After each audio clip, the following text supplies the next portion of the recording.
Today on Oz, Something motivated you to finally take action. I nearly died. Rosie O'Donnell tells all in a daytime exclusive. Something had to give.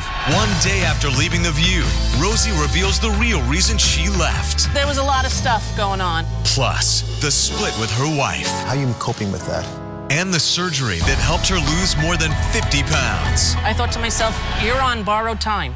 Coming up next on Dr. Oz.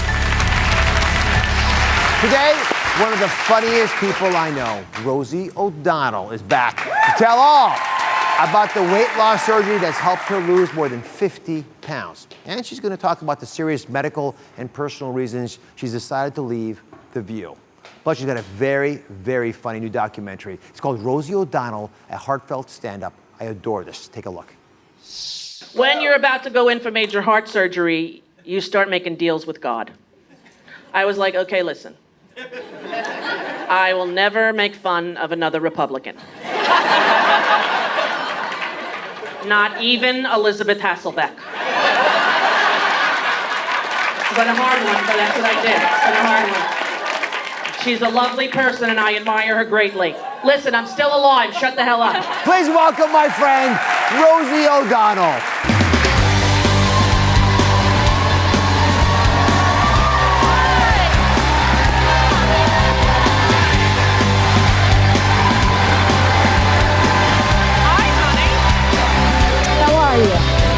From the studio. Good to see you. Am I over here? Yes, anywhere you want to sit. They love What a nice studio. you. Thank you very much. I haven't been here since your new studio. You're in Pine Valley. Did you Yes. tell the people that? No, I have not. They used to shoot all my children in this Yes, studio. they did. That's exactly right. This could Historic. be Erica Kane's living room. Ooh, it could be right It now. could be. How are you? You look so wonderful. Thank so you. good. I feel a lot better. I can tell you that. What is it like physically to lose that much weight? How does it change you? Well, you know, I think more now what it was like to carry that weight than it was to lose it. You know, I realized that I gained it mostly when my show started in '96. Before then, I was like what I am now, about 180 something, 184, 185. Once my show was on and was a hit, that first Christmas, so 6 months into my show, I had gone over 200. Oh my. And I remember when I looked at the scale, I thought, wow, that's the first time I've ever done that. And then it kept incrementally, as the years went on, increasing until I had a heart attack in August of 2012. And I had 100% blockage of my LAD, which is called the Widowmaker, right? Exactly And so right. we had talked about it on this show, and you had told me about the need to lose weight, and I had tried and couldn't do it. But now that I've done it, I wish I had done it 10 years ago. It's the most underperformed operation in America. Yes. And I want to talk about that, but I have to ask the question because everyone's thinking of it Go. right now. You're such an iconic figure for us. You had a lot of personal and health reasons why you wanted to leave The View. I just would love to have a deeper insight into your decision. Sure. You know, my doctor's an amazing woman, and she's been following my health pretty intently since my heart attack. And around Christmas, I went in and she did all the tests again. And she said, you know, there's an uptick in some of your numbers. And she's like, what's going on? I'm like, having a lot of stress in my private life. My marriage is complicated right now, and my 4 teenagers and a baby. Put all those things together, there's stress at home. And then I was having a lot of stress at work. You know, I was trying to, you know, fit in and make it work and have a great show and have it just sometimes it doesn't always go the way you want it. So something had to give. And the only thing I knew that I could change for sure would be the work stress. Because, you know, the home stress, it's going to take a little bit of time in life, and those aren't things you can change, right? Right away, you have to figure it out. They're harder. But when I told Disney, I said, listen, I'm having way too much stress, and my doctor has recommended that I not do a daily show anymore. And they listened, and they were kind, and they said, okay. And I was surprised, really, because you don't know. And you hear, you know, you hear everybody like, well, they're going to sue you or make you. All I know is this: I was having way too much stress, and for somebody who had a near fatal heart attack, that's a very bad way to live. And I had done this documentary. I tried to help people learn, especially women, what causes a heart attack and how to survive it, because, you know, I didn't know that more women die of heart disease every year than every cancer combined. Yeah, I didn't know that. Yeah. So I wanted to help women, but as my documentary on heart disease was about to air, I was getting sicker. Exactly. And I'm like, wouldn't this be horrible? Here, lady, save yourself. And guess what? I got to go. Too much stress. I didn't want to do that. So I first of all, I have to say, I've always found you to be a very brave person. To make an important decision like that for your health is a remarkably savvy thing to do. And I want to applaud you for it. I'm very lucky because most people don't have the luxury of saying, I'm not going to work, I'm going to go home and take care of my health and my children. And I'm more fortunate than 99.9% of women on the planet. And I realize that every day. So if I could transition from the view to the bigger challenge now, which is home. So obviously your relationship, which you've discussed, is in jeopardy. There's a lot of stress around any kinds of relationships that we really value and treasure in our lives. Yes. That we think are threatened. How are you coping with that? You know, I'm doing everything that I can to take care of myself, you know, and I think Michelle's doing the same thing. And we had a lot of medical issues right from the get-go. You know, right before we got married, she was diagnosed with a very rare cancer. And we spent a lot of time focusing on that and getting her well. And just as she got well, I had a heart attack. And then we focused on that, and you know, there was a lot of stuff going on, and I think what we both want is for each other to be happy and live the most complete and full life we can, and we're going to figure out whether that's together or separate. Right now, we're living separately, and we're figuring out how that feels, and trying to deal with all of the emotions that come with that, and you know, also 5 children. Yeah, right? well, the definition of stress, if you look up in the dictionary, it says teenager. Yes. Yes. And you've got a bunch of them, plus you got a toddler. I've got 4 of them, yes, and so a toddler. How do you handle that? Well, believe it or not, although I make fun of them in my act, the kids really do provide me with a constant source of love and grounding. I know that other people, like, you know, think I'm crazy. Like, people said, why did you have a baby when you had 4 teenagers? It's an accident. No, I said, no, it wasn't. Believe me, there was no accident. I said, I have 4 teenagers, and I needed to remind myself that I actually do love children. Because teenagers, you know, they're not the easiest. But my teens have been unbelievably loving and supportive. My son is at college here at Hofstra, and he comes home often and checks up and sees how I'm doing. And, you know, we're all in this together. So let's talk about the big news, the weight loss, yes, which is unbelievable. And I point this out because to talk about this publicly means a lot to a lot of folks who are struggling with the exact same things that you overcame. You've been very open about the weight issues in your life. Yes. Problems that obviously most of us just live with our whole life. Something clicked in your mind. Something motivated you to finally take action. Yes. I nearly died. And the doctor said to me, we don't know why you lived. Most people who have an LAD don't survive 10 hours, never mind 50 hours. So when all these doctors were coming in and saying, you know, we don't know why you're alive, kid, I thought to myself, you're on borrowed time. And you owe it to yourself and your children to make sure that you do everything you can to fight against this thing that almost took you out. And the thing that almost took me out was morbid obesity. The result of the morbid obesity was the heart disease and the high blood pressure. And as much as I tried, you know, after you have a heart attack for a full year, they say you can't have any elective surgeries at all because your heart is, you know, trying to heal. And they said try to lose as much weight as you can during that year. And I lost, I think, 14 pounds. And then my doctor said, why don't you think about the new vertical gastric sleeve? I had thought about gastric bypass before, but I was always concerned about some of the side effects. The dumping, which is a common one for people, was terrifying to me, who has mild phobia of pee or poop in public. That's me. I can hold it all day. Haven't gone since 6 a.m. Don't worry, I won't wet the seat. So I didn't think it was a possibility, but then I learned about the vertical gastric sleeve and the success that they are having with that. It does not affect your digestive tract. It simply makes your stomach smaller. And the fact that the part they take out has hormones in it that control your hunger, it actually ended up being very, very, very successful for me and for the vast majority of people who do it. I've got a little animation. Okay. Made an avatar looking like you if you want to help me with this. I would love that. Come on up. This is a video of what was done inside of you. Okay. Oh, look at me. I've got the popcorn. Notice the popcorn. I still have a little of this. It's a little poofy down there, but that's all right. All right. We're so working on it. if you look up there, you see, you know, as you're eating the popcorn, what normally happens before an operation is the stomach, this is the liver over here. The stomach is nice and big there. Right. The food goes in there, and because the stomach is large, you can actually gorge yourself, fill the stomach up. It stretches. Yes. Yeah. And so, unfortunately, because of that, you end up putting on a lot of weight. Now, here's the operation. You make a vertical cut. That's why it's called that, vertical gastroplasty. You cut out about a banana shape of stomach is left behind. So the food that goes in there quickly satiates you. You feel full. When you're full like that, look at this. That's a much more elegant, sleeker version of Rosie. Right. And it happens, I'm told, fairly effortlessly. Was it relatively straightforward once you had the operation? Yes, I did exactly what my doctor, who's sitting right here, Dr. Trivedi, I did exactly what he told me. And I followed his example.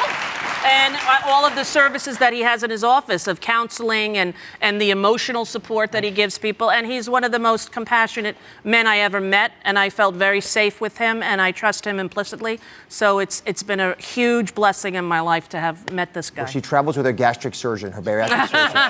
Dr. Trivedi, you actually practice at Hackensack University Medical Center. I'd like a little insight, if you don't mind, about Rosie. Why was she a good candidate? What were the concerns about her case? Well, Dr. Oz, thank you for having me on to discuss what's been going on with Rosie. This is just an incredible thing that she's gone through.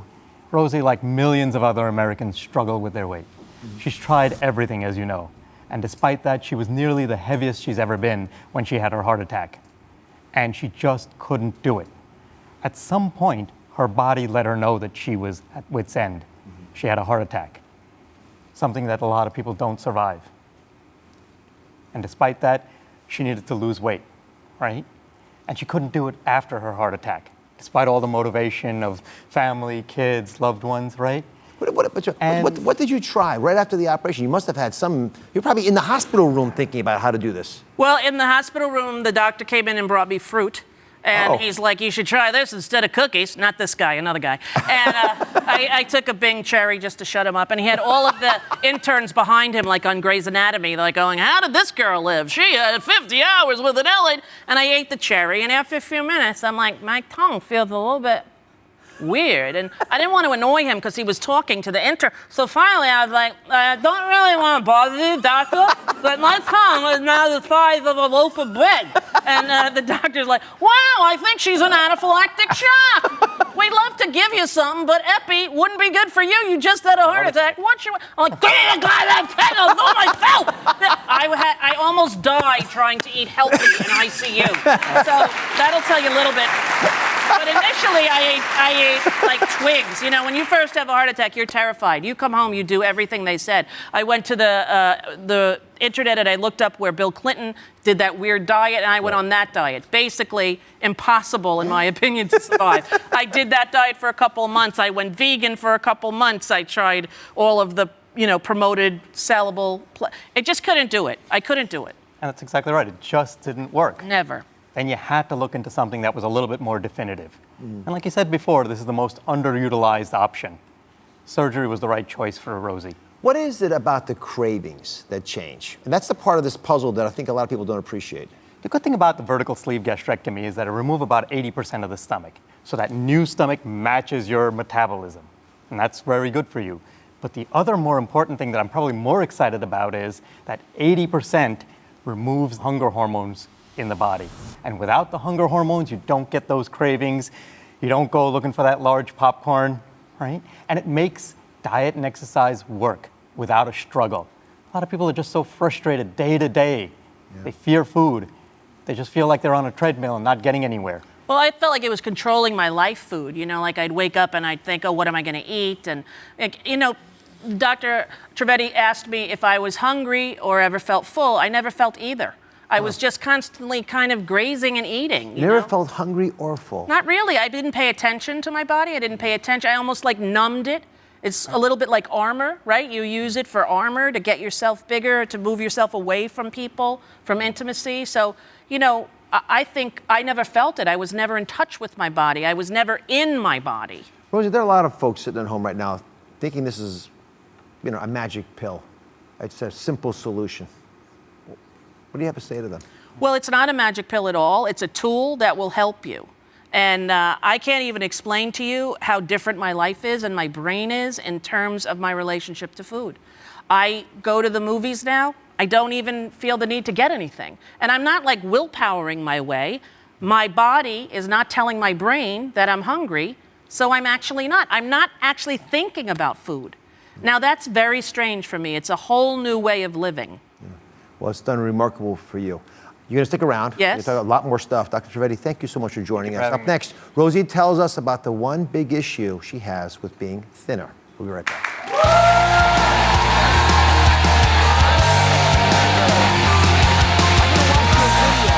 Rosie's decision to get healthy and change her life, I'm working on it. I go to a lot of therapy. and the unexpected emotional challenges she faces being a thinner person. It's not like all of a sudden you lose the weight, nothing's wrong. You know, it doesn't work that way. Next. Are you angry, lonely, or seeking comfort? We decode the secret language of cravings The salty, crunchy cravings, that's a huge one. and reveal what it says about your emotions. All new Oz. That's coming up on Monday.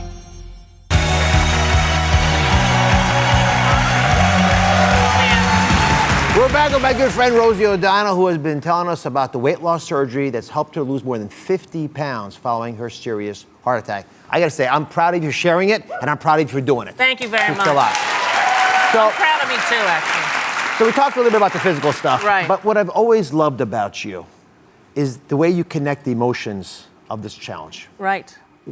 If you don't mind, educate us. What changes emotionally when you lose the weight? What's good and what's bad about it? Well, one of the bad things, I think, is that you can't really see it. I mean, until I see a photo of me when I was 240, I don't realize that I'm thinner. Like when I just look at myself in the mirror, and that's body dysmorphia, comes with a lot of people who are heavy, and you can distort your brain into not noticing how big you're getting. And so that's one thing that's kind of interesting. The other thing is, you know, about 2 months ago on The View, I wore a dress, right?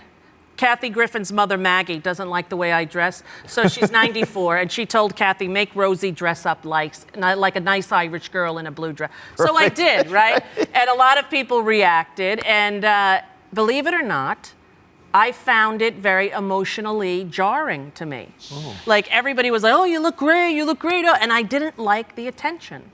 Now, a lot of times when people put on weight, there are reasons. There are emotional reasons as well. You know, I was a kid who survived child sexual abuse, and a lot of women who are obese have survived sexual abuse. You distort your body to make it undesirable because you're a child and you want to be safe and you don't know how to get the words out. So without all that armor that I had put on to defend myself, I do find myself feeling more vulnerable, and I do find myself a little bit unnerved by the attention I'm getting for being thinner or looking better.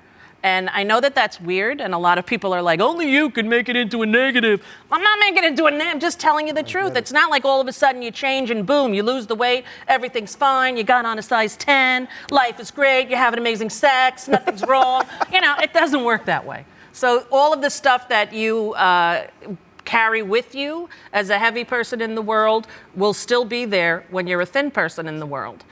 So it's not really about how you look, it's about your health. And whenever I get nervous or feel unnerved, you know, once when I was younger and I had tried to lose weight, I was down to probably my thinnest in my adult life, like maybe 170, 160. I stopped at a gas station on the way to the Improv to do a gig.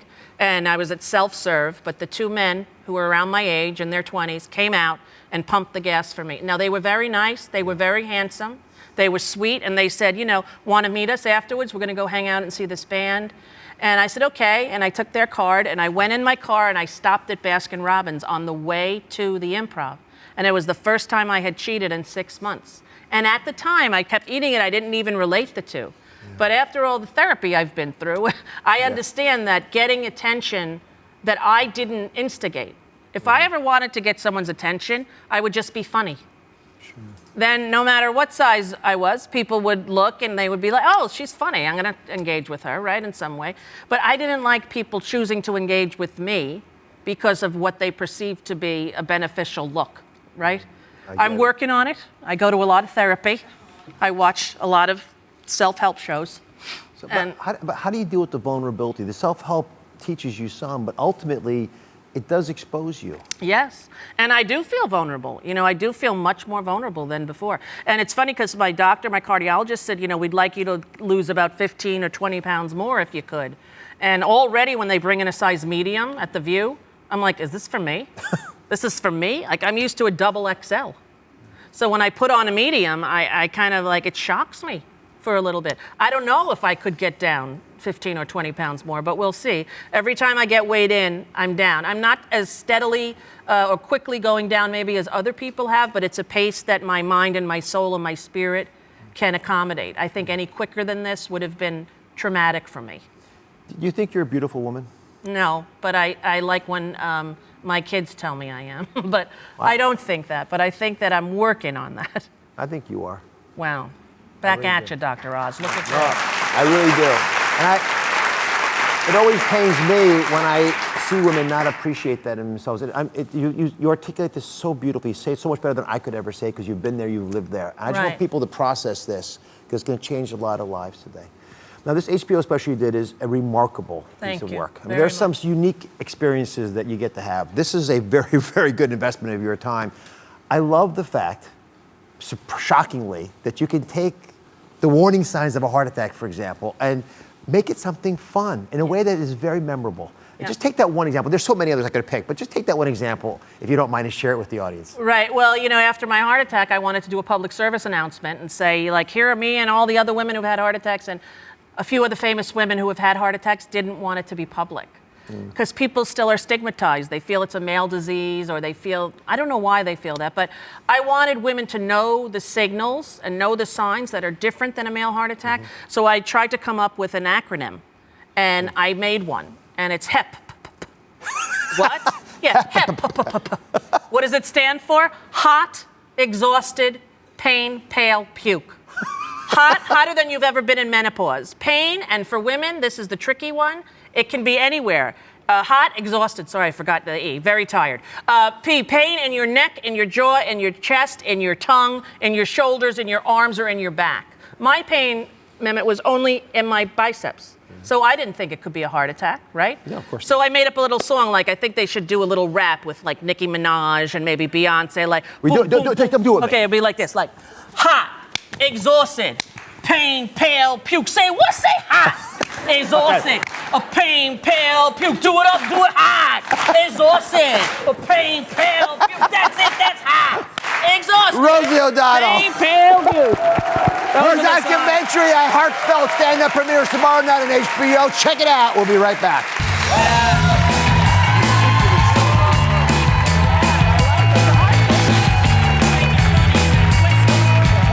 Next, unlock the secrets to an ancient technique to maximize your health. Learn how harnessing the energy in your environment can banish your stress and ailments. Create harmony in any home with furnishings and color, and bring balance and health to your life.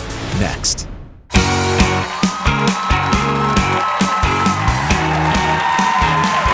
You've probably heard me talk about feng shui. Well, today we're unlocking the secret of another ancient technique that can harness the energy in your surrounding environment. Whether it's your home or your office, it can help you maybe maximize your health.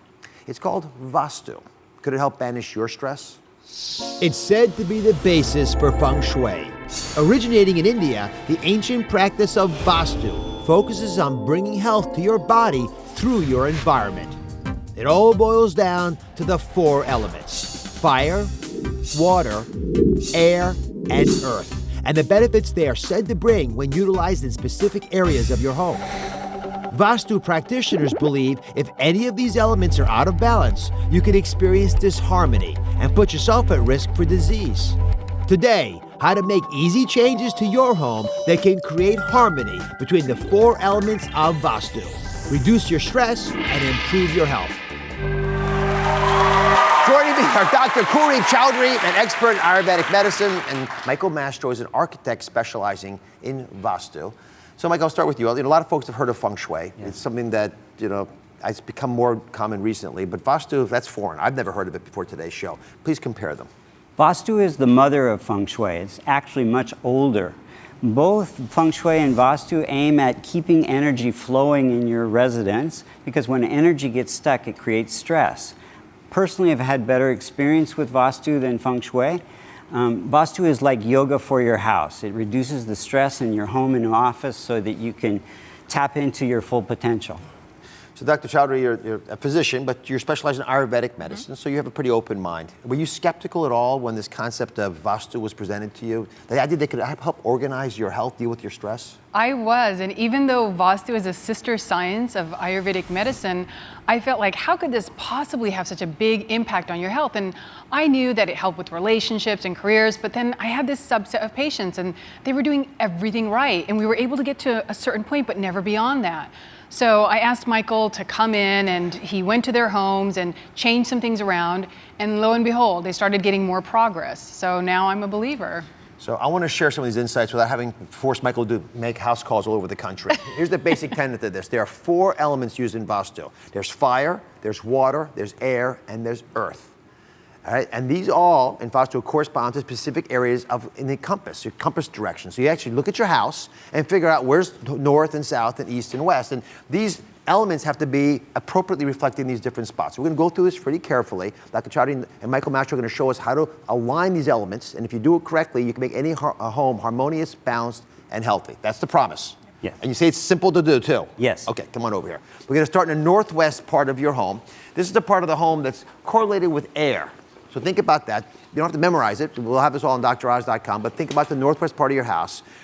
Air and health. How do they correlate, Dr. Chowdhury? So in the body, air is the element that's represented by the nervous system in the mind. So imbalances in the air element can result in things like sleep disorders, anxiety, and depression. All right. And Michael, there's air everywhere. It's in the studio, it's in every office, it's in every home. How do you figure out how to deal with a blockage and specifically focus it in the northwest part of the house? So if energy is getting stuck in the northwest, your relationships can suffer a little bit. There can be more stress in the relationship. So there's some simple things you can do by adding wind chimes, soft blue colors, mobiles, pictures of sky and clouds. These can all help support your relationships in the northwest area of your house. Literally, you put it in the northwest corner of the home or the office. If you divide the house up into 4 equal squares, the northwest area, anywhere in that area. Okay. Next is the northeast. This is the direction that's associated with water. Dr. Chowdhury, how does an imbalance of water impact on our health? So water is really important for removing obstacles in the body so that there's proper growth of the tissues and removing waste products. So the reproductive system, the urinary system, and the lymphatic system are all elements of the water in our body. So when there's an obstruction to this, it actually prevents removal of waste products, and this prevents proper growth of tissues. Okay, Michael, water is usually in bathrooms and kitchens. I mean, if you don't have one of those in the northeast part of your house, what are you going to do? So then you can add things like a fountain or pictures of rivers or streams or the ocean. You can add soft yellow colors. These are all help support the water element in the northeast, which has to do with growth and prosperity in your life. All right, let's go to the southeast now. This is associated with fire, which is something in Ayurvedic medicine has a very specific meaning. Yeah, it's one of the most important parts of your body. It's your digestive system, and it's also linked to problems with energy. So for people who have fatigue and are chronically complaining that they just don't have as much energy as they want, they typically have digestive problems. And issues like fluctuating blood sugar levels and food allergies are also linked to the fire element. All right, once again, if you don't have a fireplace or if your kitchen's not in the southeast part of your home, what can you do to align these energies better? So you can balance the fire element in the southeast area of your home by adding candles or a Himalayan salt lamp, which really purifies the atmosphere. You can add pictures of desert scenes and soft, warm colors like rose and accent with red colors. These all will support better health and digestion and energy in the southeast area of your house. All right, and now the southwest, last dimension we haven't encompassed anyway, we haven't addressed. This is all about earth.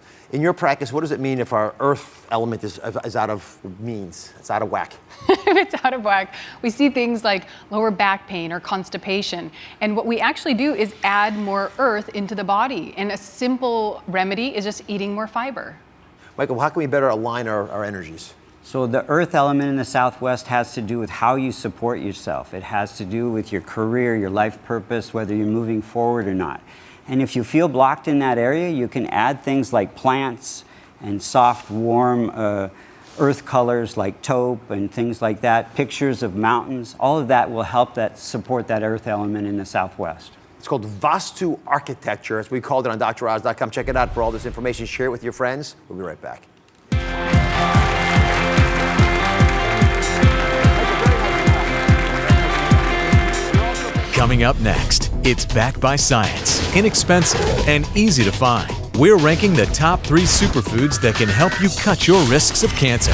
The best cancer-fighting foods Dr. Oz wants you to eat every day. Coming up next. Are you angry, lonely, or seeking comfort? We decode the secret language of cravings The salty, crunchy cravings, that's a huge one. and reveal what it says about your emotions. All new Oz. That's coming up on Monday.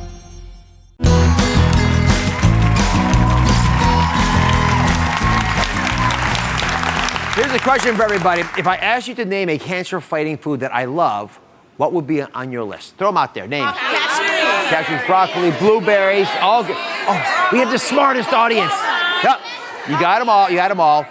I heard them all already mentioned. I'm so proud of you. But here's what we're going to do. I'm going to rank them. I'm going to give you my list of the best cancer-fighting foods. I want you to eat these things every day.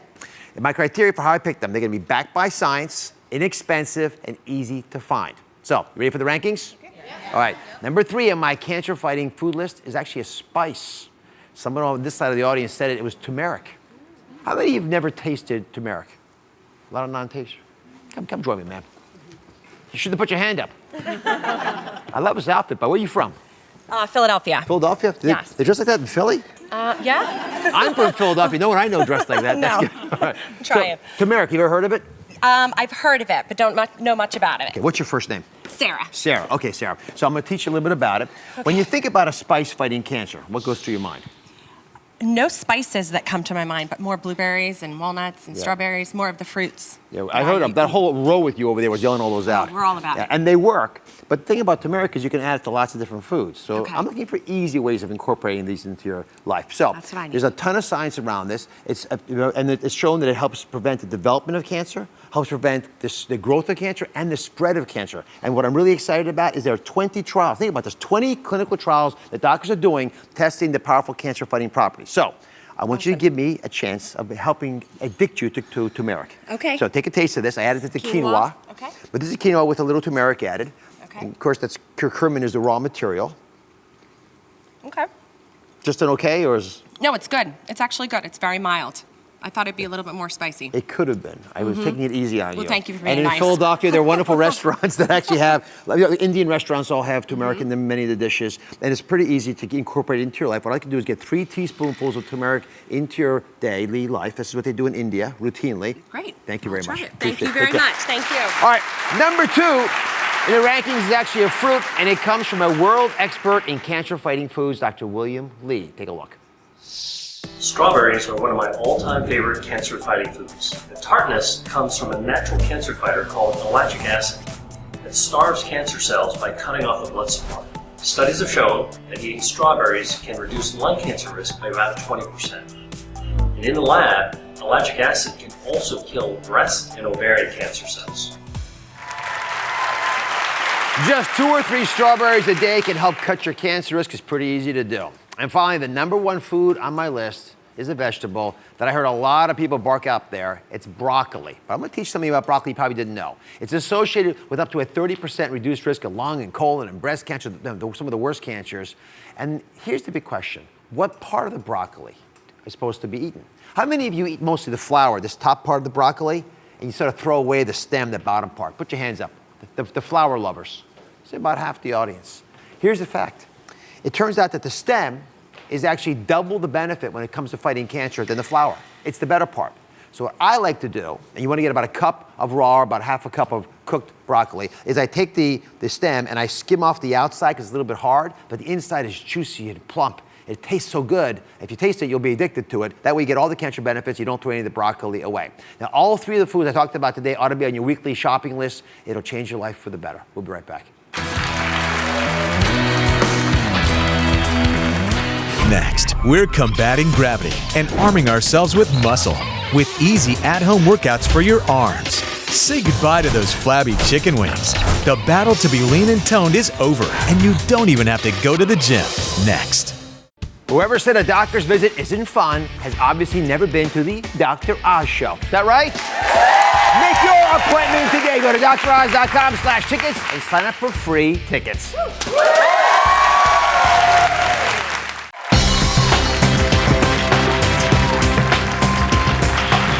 All month long, we are featuring the best workouts to help you reach your weight loss goals. Now, every time I do a segment on arm workouts, women are always asking, I think, get rid of their chicken wings, these little bat wings down here, the flabby part of the triceps. And today, we have an all-star trainer with 3 at-home workouts for your arms. Fitness guru Kira Stokes is here. Hi. Hi. What parts of the arm are we working out today? So today we're going to work out the tricep.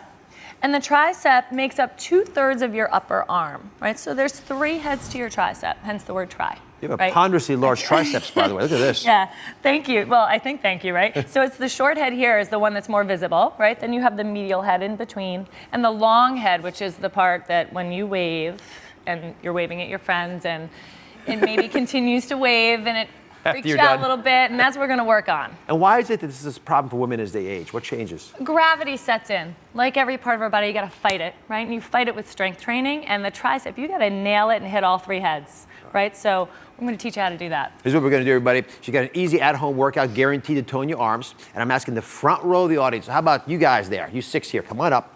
You should never sit in the front row of a show like this because you get called on. Are you ready to sweat a little bit? All right, you worried about your arms a little bit? Yes. No one has a sleeveless shirt on to show them off here, huh? All right. No? Okay. Well, we'll show off for it. I'll roll my. I'll get one of these looks. Thank you. All right, now walk me through it. Okay, so the first exercise we're going to do is a tricep extension. So you're going to grab your weights. So everybody grab your weights on the chair. Good. So this is a pretty simple one. You can do this at home. You don't have weights. You can use soup cans, anything with a little weight. You're going to bring the weights overhead and together. So at this point, I want you to tuck your tailbone and draw your navel in, rotate your elbows in, and extend all the way back so the weights touch in between your shoulder blades, and then all the way up. So straighten your arm out completely. So I want you to bend and extend. So you're straightening your arm out completely every single rep. So you feel right here, Dr. Oz, the long head of your tricep. Ladies, do you feel it? God, it feels long today. The back of your arm, right? Then to make it a little more intense right here, check this out. Bring the weights to touch your shoulder blades and now pulse halfway up to my hand. So watch Dr. Oz. He's gonna, the forearm up.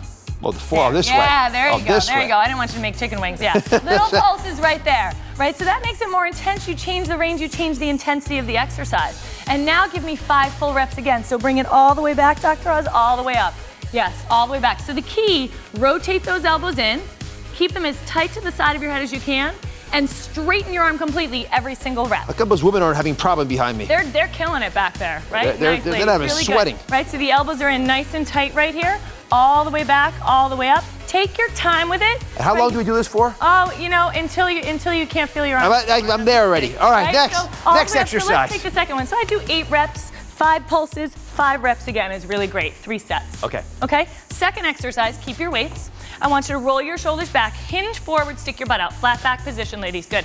So keeping the butt, pushing back, core tight. Straighten the arm out completely, and then bend at the elbow, extend, and bend. So what you're doing here, kickbacks. Short head of your tricep, that awesome part that sticks out right there. You want that, right? It's giving your arm shape.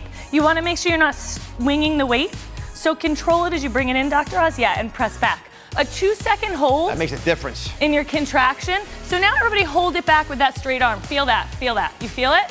Right, you gotta feel it to work it. So that 2-second hold is amazing, right? And then right there, you can give me those half pulses again. Tiny bend, extend, slow it down just a little bit. Bend, extend. Yeah, pressed out, you feel that? Yes. Right? Right, and then try 4 more full reps. So I always like you to end with those full reps so you lengthen the muscle out again. You're gonna have ripped arms by the end of this segment right back here, right? So go for about 3 more, so you should feel that short head. We like to focus on all those 3 areas of the tricep. We got the long with the extension, the short with this, right? And you're done. Awesome job. Right, so those are 2 weighted exercises that are great. And now we're gonna use our chair, right? Let's do the so I want you guys to come in, so you all have a chair, right? You're gonna sit on the chair for a second. This is your second of rest, right? So hands are about hip width right here. So see how I have my palms, right? Fingertips turned out a little bit. You can do this on the couch at home, right? You can do this off a bench, off a chair, whatever you need to do. Walk out away from the bench. So take your body weight off, good. Now do this with me, guys. Bring your butt back toward the chair. Open your chest and roll your shoulders back. So you have a nice long neck. Now look straight ahead. So neutral position with your head and neck. Like you're gonna scratch your back on the chair. Bend and extend. You wanna lower and bend the elbow so that your bicep and tricep comes parallel to the ground. Right, so the closer your butt is to the chair, the better for your triceps, right? So we start to feel it right away, yes? This is a great body weight exercise, right? You can do it anywhere. This is how I scratch my back in the morning, by the way. You scratch your back. A lot of people use That's try. good, multitasking, right? So now come halfway down into your dip and hold it. We're gonna try this. Shift the weight onto your hands more. Now pulse right here, tiny little pulses. I knew this was coming. Oh, yes, did you know guys it was were coming? smiling yes, earlier. You knew it was coming, yes, I was excited about it. Good, so you have 5 more little pulses. 4, get a little lower, girl, get that. Yeah, 3. Now hold it down, stay there. I can see you. Push all the way up, 3 full reps. Bring it down again, give me 2 more. 1. Give me 1 more and stand up. All right. Right? Listen, Awesome. this is a fabulous workout. We're going to make one just for the website. You can all take advantage of. This what you can do is for a couple minutes every day and get rid of those bat wings. The workouts can be on DrOz.com. We'll be right back. Thank you. Thanks. All new. Are you angry, lonely, or seeking comfort? We decode the secret language of cravings The salty, crunchy cravings, that's a huge one. and reveal what it says about your emotions. Plus, Dr. Oz reveals what to eat when your scale is stuck. How long has it been stuck like that? It's been stuck a long time. Customize your foods to finally lose weight. All new Oz. That's coming up on Monday.